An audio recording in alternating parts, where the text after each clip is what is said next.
Captain Jake Morrison pressed his face against the cold metal window of the space station. His breath made small clouds on the glass as he watched something that made his heart race. Far away, beyond the red planet Mars, space itself seemed to twist and bend. Then, like magic, hundreds of massive ships appeared out of nowhere.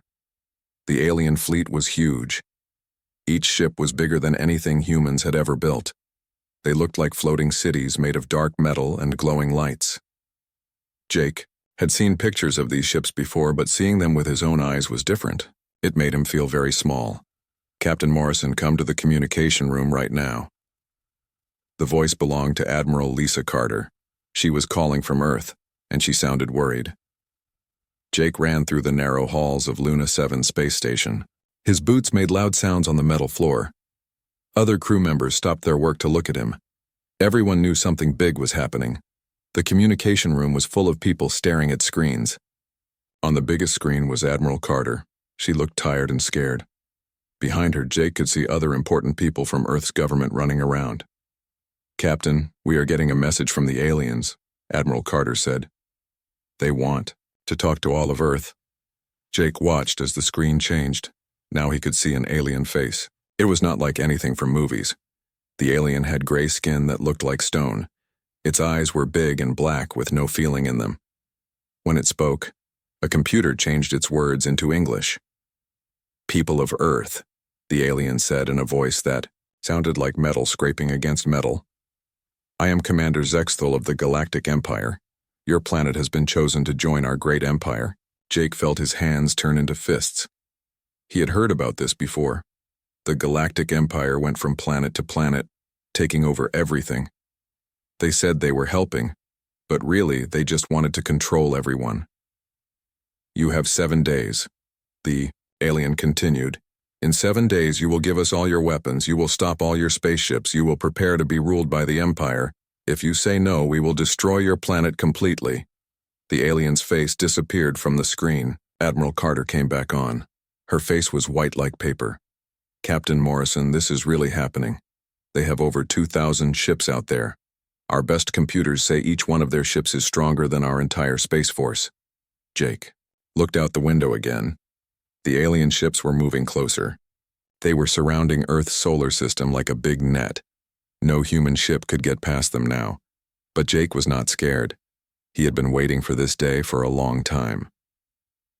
3 months ago, Earth's long-distance sensors had detected the alien fleet coming toward them. Most people on Earth panicked. They thought it was the end of everything. But some people, like Jake, had been preparing for this moment for many years. "Admiral Carter," Jake said with a small smile, "please tell Dr. Amanda Brooks that it is time for Protocol Omega." Admiral Carter looked confused. "Protocol Omega? Jake, what are you talking about?" Jake walked to a special panel on the wall. He put his hand on it, and it scanned his palm. A green light came on, and a hidden door opened. Inside was a red button that Jake had hoped he would never have to use. "Admiral, for the last 15 years, some of us have been getting ready for this day. We knew the Galactic Empire would come to Earth someday. We have been preparing." Jake pressed the red button. All around the solar system, hidden bases started to wake up. On the dark side of the moon, inside big rocks in the asteroid belt, and on the cold moons of the outer planets, secret human facilities began to power up. "The Galactic Empire thinks we are just another weak planet that will give up easily," Jake said. "They have conquered thousands of worlds using fear and big ships, but they do not understand humans very well." On Earth, Dr. Amanda Brooks got the message. She was in a secret underground base that the government had built under a mountain. For years, she had been working on special projects that no one was supposed to know about.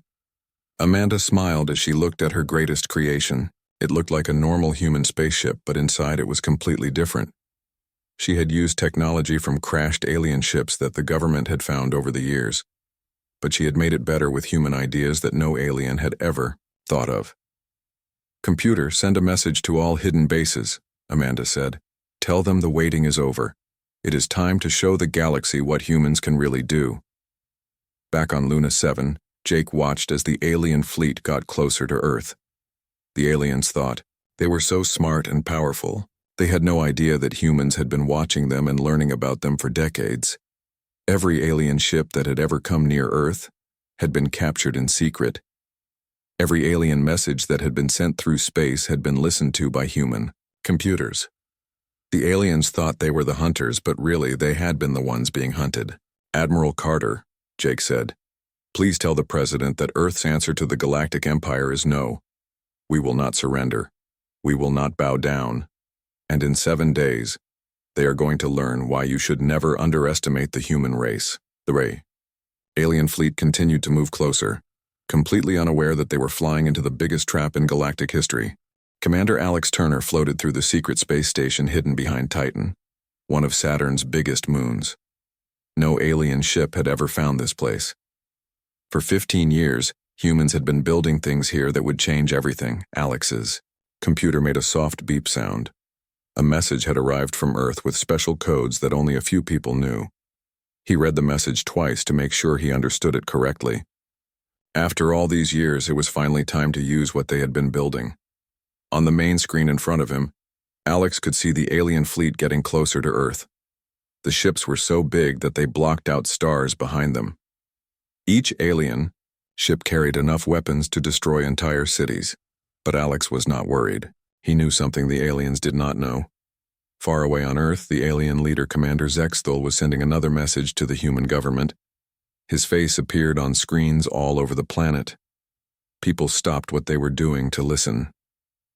Humans of Earth, Zexthul said with a voice full of pride. Do not think about fighting us. The Galactic Empire has conquered 40,000 worlds. We have destroyed planets that tried to resist us. Your weapons are toys compared to ours. Zexthul's species called themselves the Hegemony. They were tall and thin with gray skin and big black eyes. They thought they were the smartest beings in the galaxy. For thousands of years, they had been taking over other planets using the same plan every time. First, they would surround a planet with their big fleet. Then they would scare the people by showing them how powerful their weapons were. Most planets would surrender right away when they saw there was no hope of winning. But Chief Engineer Danny Rodriguez was not scared. He was working in a secret factory built inside a big rock in the asteroid belt between Mars and Jupiter. No one could see this factory from the outside because it looked just like any other space rock.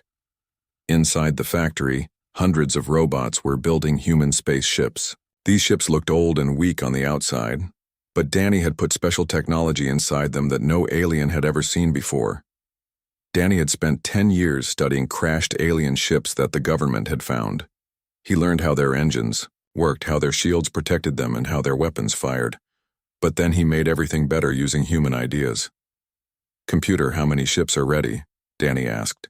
1,057 ships are complete and ready for battle, the computer answered.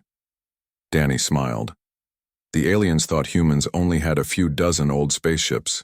They had no idea that humans had been secretly building a whole fleet. Earth President Helen Murphy was getting ready to speak to all the people of the world. She was in a deep underground room that could survive even the strongest alien weapons.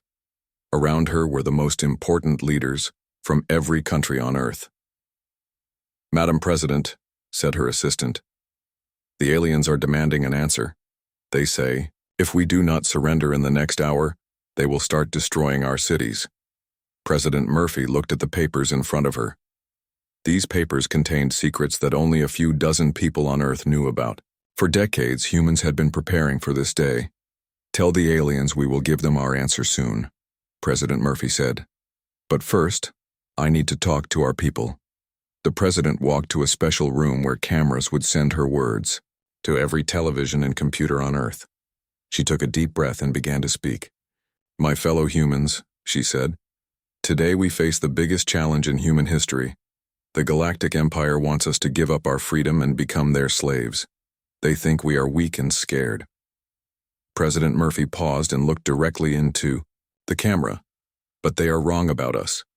For many years we have been getting ready for this moment. We have built weapons they cannot imagine. We have made plans they do not know about. Most importantly, we have something they will never understand, the human spirit that refuses to give up. Around the world, people watched their president speak. Some were afraid, But many others felt something else. They felt proud to be human. Back in space, Commander Zexthul was getting worried. Usually, when the Galactic Empire threatened a planet, the people would panic. They would cry and beg and try to make deals. But the humans seemed calm. Too calm. "Sir," said one of Zexthul's officers, "our sensors are not detecting any military movement on Earth.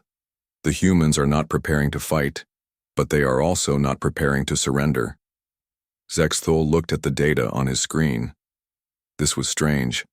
Every other planet had either started fighting immediately or given up right away, but Earth was doing neither. "Maybe the humans are in shock," Zexthul said. "Maybe they cannot believe this is really happening." But deep inside, Zexthul felt something he had never felt before when conquering a planet. He felt uncertain. On Titan Base, Alex Turner was getting reports from secret human facilities all over the solar system. Hidden bases on the dark side of the moon were powering up their weapons. Secret shipyards near Jupiter were opening their doors. Spy satellites that looked like space junk were moving into position. "All units report ready," Alex said into his communication device. "The trap is set. Now we wait for the aliens to walk into it." The 7-day deadline was almost over, but the real battle had not even started yet. The 7 days were over. Commander Zexthul gave the order to attack Earth just as the sun was rising over the big cities. 2,000 alien warships dropped down from space like angry metal birds. Their weapons were charged and ready to destroy everything below. Zexthul expected to see humans running and screaming in the streets. He expected their leaders to call him and beg for mercy. This was how it always happened on other worlds. But something was wrong. Lieutenant Colonel Ryan Hayes sat in a control room deep under the Rocky Mountains. He had been waiting for this moment his whole life. When the alien ships started firing their weapons at the cities, Ryan pressed a big red button on his control panel. All around Earth, the air itself seemed to catch fire. Huge energy shields appeared over every major city like invisible domes. The alien weapons hit these shields and bounced off like raindrops hitting a window. Not a single human building was damaged. "Impossible," Zexthul whispered as he watched his most powerful weapons do nothing to the human cities. No primitive planet has ever had shields this strong. On the alien command ship, officers were running around in panic. Their computers were showing readings that made no sense. According to their sensors, the human shields were stronger than anything in the Galactic Empire. "Sir," one officer said with fear in his voice, "the humans are launching ships." From hidden bases on the moon, Captain Nicole Webb led the first group of human ships into battle. Her ship looked small and old compared to the giant alien vessels. The aliens started laughing when they saw the human fleet. But their laughter stopped very quickly. Nicole's ship suddenly disappeared. 1 second it was moving slowly toward the alien fleet, and the next second it was gone. Then it appeared right behind one of the biggest alien ships and fired a single shot. The alien ship exploded in a ball of fire. Before the aliens could react, Nicole's ship disappeared again. It appeared on the other side of their fleet and destroyed another alien ship. Then it vanished once more. "What kind of technology is this?" Zexthul screamed at his officers. "How are they moving so fast?" The truth was that Dr. Amanda Brooks had solved one of the biggest problems in space travel. She had learned how to make ships jump in and out of normal space using quantum energy. The aliens had never seen anything like it. All around the alien fleet, human ships were appearing and disappearing like ghosts. They would show up, destroy an alien ship, and vanish before the aliens could fight back. The Galactic Empire's mighty fleet was being torn apart by ships they could not even see most of the time. Admiral Gary Peterson was watching the battle from Earth Command. He had been planning this moment for 20 years. Now it was time to tell the aliens the truth. "Commander Zexthul," Admiral Peterson said, sending a message to the alien flagship. "I think we need to talk." Zexthul's angry face appeared on Admiral Peterson's screen. The alien leader looked confused and scared. "How are you doing this?" Zexthul demanded.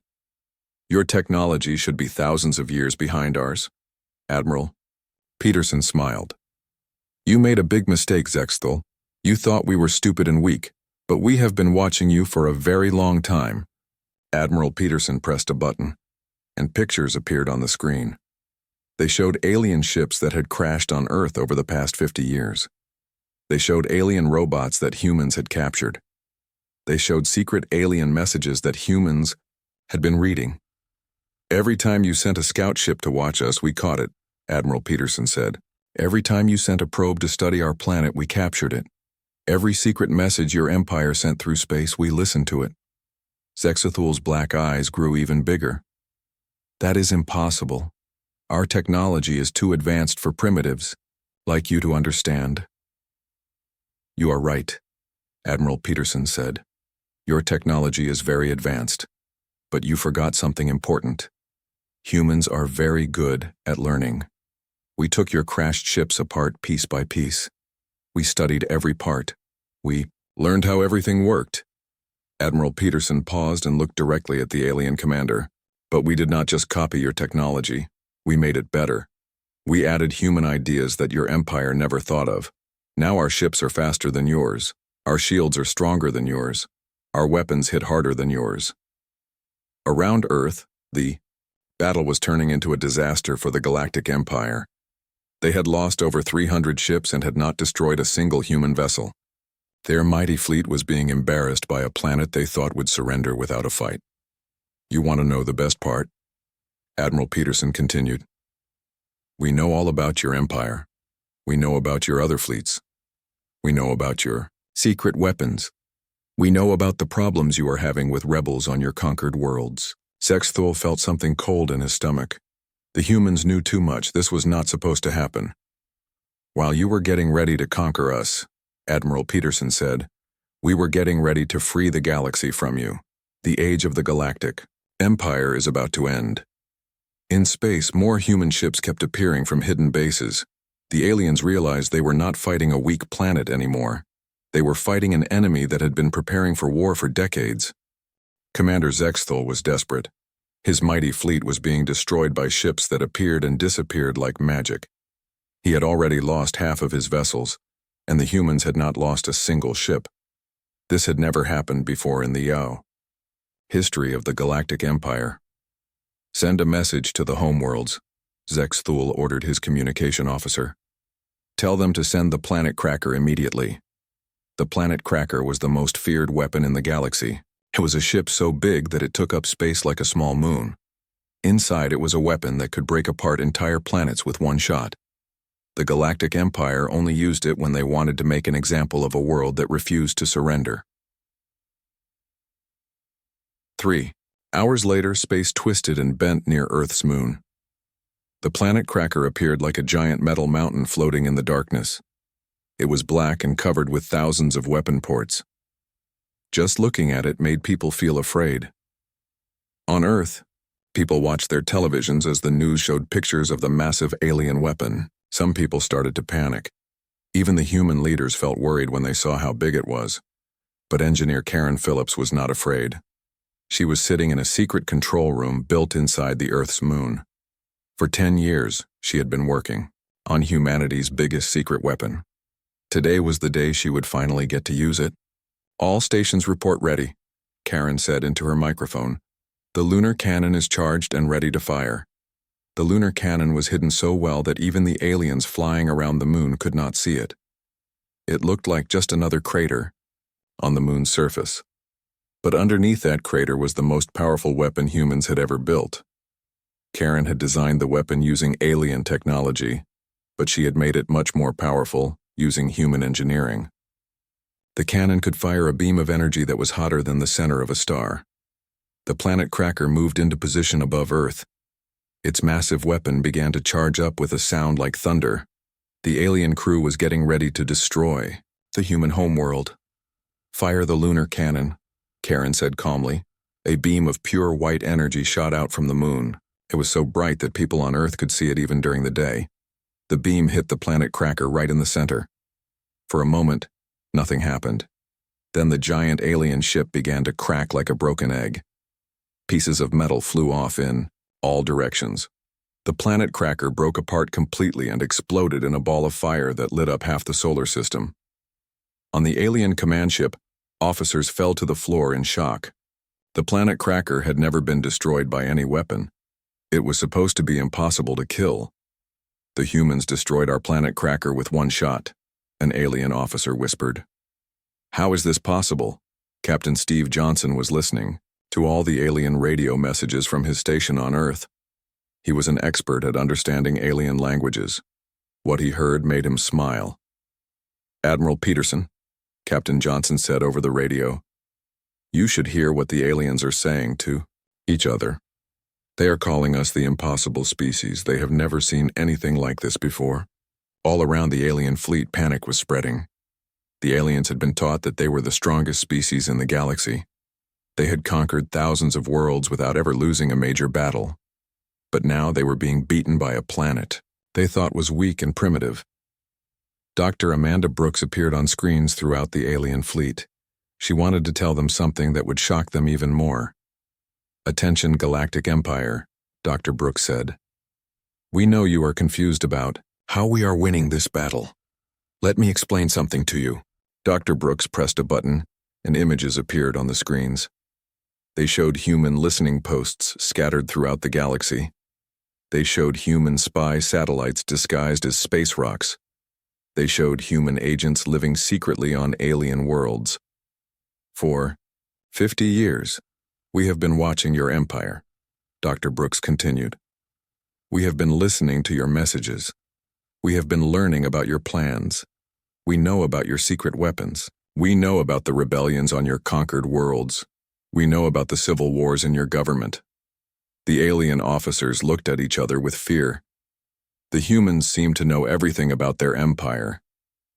We have not just been preparing to defend Earth, Dr. Brooks said. We have been preparing to free every world that your empire has conquered. Today is not just about Earth's freedom. Today is about the freedom of the entire galaxy.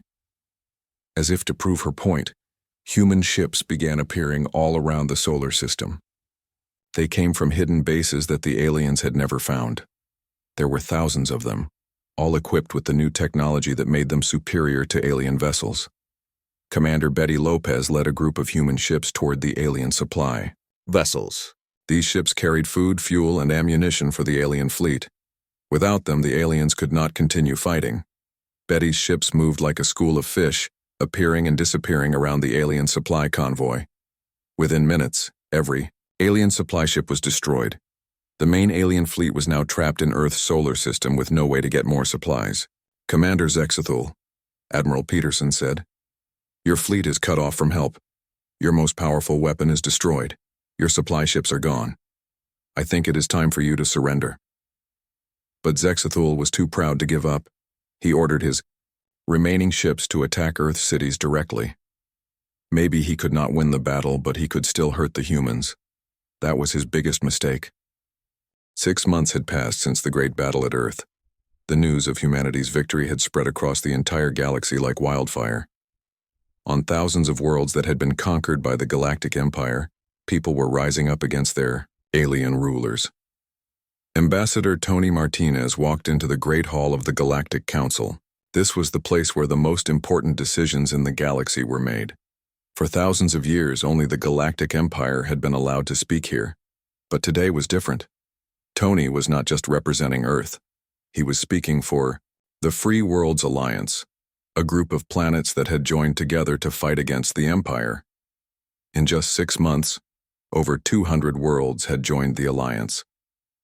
The Galactic Council was made up of leaders from many different alien species.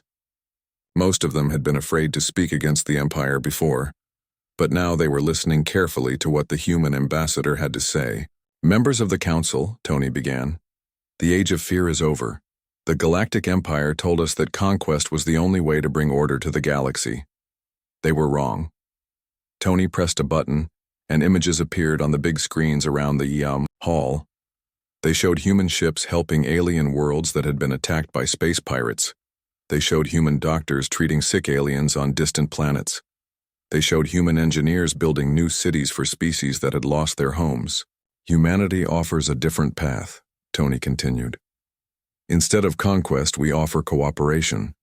Instead of taking tribute from weaker worlds, we offer fair trade. Instead of forcing our way of life on others, we offer freedom for every species to live as they choose. In the audience, alien leaders whispered to each other. Many of them had never heard ideas like this before. The Galactic Empire had always taught that the strong must rule the weak. But the humans were saying something completely different. Far away from the council meeting, Captain Jake Morrison was flying his ship through the Andromeda sector. His vessel, now called the UES Freedom, had become famous throughout the galaxy. Stories were told about how he had freed 3 entire star systems from Imperial control. "Captain," said his communications officer, "we are getting a distress call from the Kepler system. The local Imperial governor is threatening to destroy a city if the people do not stop their rebellion." Jake smiled. This was exactly the kind of work he loved doing now. "Set course for Kepler. Let us go remind another Imperial governor that their days of bullying innocent people are over." The UES Freedom disappeared into quantum space. In just a few hours, it would appear in the Kepler system and help another world gain its freedom. Back on Earth, Dr. Amanda Brooks was in her laboratory, making a decision that would change the galaxy forever. She was looking at the plans for humanity's most advanced defensive technologies. These were the weapons and shields that had allowed Earth to defeat the mighty Galactic Empire. For months, alien scientists had been asking to see these plans. They wanted to protect their own worlds from future attacks. Some human leaders thought they should keep the technology secret to maintain their advantage. But Amanda had a different idea. "Computer, prepare all defensive technology files for transmission," she said. "Send copies to every member of the Free Worlds Alliance." "Dr. Brooks," her assistant said, "are you sure about this? These technologies give us a huge advantage over any enemy." Amanda nodded. "That is exactly why we need to share them. If only humans have these weapons, then we are no better than the Galactic Empire. True freedom means everyone has the right to defend themselves." Within hours, human technology was being sent to hundreds of worlds across the galaxy. Soon, every member of the Free Worlds Alliance would have shields and weapons strong enough to protect themselves from any aggressor. The leaders of the Galactic Empire were meeting in their capital city on the planet Hegemonia. Their empire was falling apart. Rebellions were happening on dozens of worlds every day. Their mighty fleet had been defeated by humans. Their reputation for being invincible was destroyed. Supreme Commander Zexthul looked older and more tired than he had ever looked before. The defeated Earth had broken something inside him. He had spent his whole life believing that the Empire was bringing order to a chaotic galaxy. Now he was not sure about anything. "Sir," one of his officers said, "another 5 worlds have declared independence today. Our forces are spread too thin to stop all these rebellions." Zexthul stared out the window at his homeworld. Even here, on the capital planet of the Empire, there were protests in the streets. His own people were starting to question whether the Empire was worth saving. "Send a message to the human ambassador," Zexthul said quietly. "Tell him the Galactic Empire wants to talk about joining the Free Worlds Alliance." His officers looked shocked. The proud empire that had conquered 40,000 worlds was asking to surrender to the humans they had once tried to destroy. On Earth, President Helen Murphy received the message from the Galactic Empire. She was now recognized as the leader of the Free Worlds Alliance. Her decisions affected billions of beings across the galaxy. "Madam President," her advisor said, "the Empire is asking to join the Alliance as equals, not as conquered people. They want to give up their imperial government and become a democracy like us." President Murphy thought carefully. The easy thing would be to reject the Empire's request. They had caused so much pain and suffering across the galaxy. But she remembered the human values that had started this whole conflict. "Send a message back to them," President Murphy said. "Tell them that the Free Worlds Alliance welcomes all beings who choose freedom over tyranny. But they must prove their commitment by helping to rebuild the worlds they destroyed." 1 year later, the transformation of the galaxy was complete. The Galactic Empire no longer existed. In its place was the Free Worlds Alliance led by humanity, but governed by representatives from thousands of different species. Trade between worlds was now based on fairness instead of force. Scientific knowledge was shared freely instead of being hoarded by the powerful. Wars between species had almost completely stopped because everyone now had strong defenses. Tony Martinez stood once again in the Great Hall of the Galactic Council. But now the hall was filled with representatives from free worlds instead of conquered subjects. 1 year ago, Tony said, the Galactic Empire told Earth that we had to surrender or be destroyed. Today, I want to give them our final answer. Tony looked around the hall at the faces of beings from hundreds of different worlds. They were all free now because humanity had refused to give up.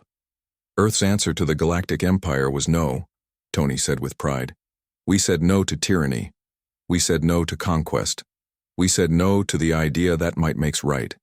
And because we said no, the entire galaxy is now free. The hall erupted in cheers from thousands of different species. The age of the Galactic Empire was over. The age of galactic freedom had begun.